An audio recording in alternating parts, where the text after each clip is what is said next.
Hello, Chris Ferrone. Welcome to episode 8, Contractor Truck Talk. This week we're going to talk about great marketing does not overcome bad economics. So in other words, not making enough money on a project or not making money at all. In other words, losing money. If you look back in some of my blog posts, I believe it's in one of them in particular, I talk about great marketing overcomes all business problems. And I agree with that fully, barring bad economics. So what I mean by that is great marketing, if you're doing marketing perfectly, does not overcome if you are bringing in tons of leads and converting those leads into sales on jobs that don't make enough money or don't make money at all. The biggest problem that I see with bad economics, and frankly, I've done this myself in my career, where I did tremendous volume, tremendous residential volume as an example, and at the same time commercial volume, and my profit margins were not high enough. And I thought that I could overcome low profit margins, I could overcome that with volume. And that's true to some extent if your profit margins are high enough to make a larger volume, make it all make sense. But what I find most predominant in contracting is folks, first of all, their view of what their profit margins are projected to be is wrong because it's wishful thinking, and I've also been a victim of that myself.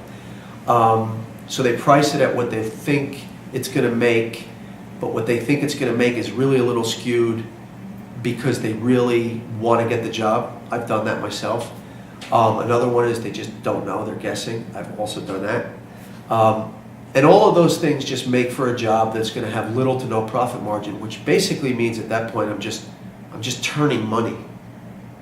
I'm just turning money. So it's kind of like if I take money and bring it in and just pay it all out, and I just spend a whole bunch of work getting that work done, so my work administratively and so forth, then all I did was turn money.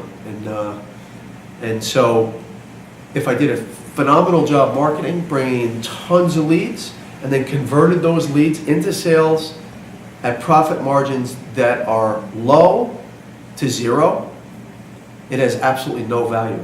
It's just turning money. Okay, here's where a lot of emotion comes in for folks, and I've had it myself, where people will tell themselves that, well, it's a recession, and these two guys are priced low, I have to price low to get the job.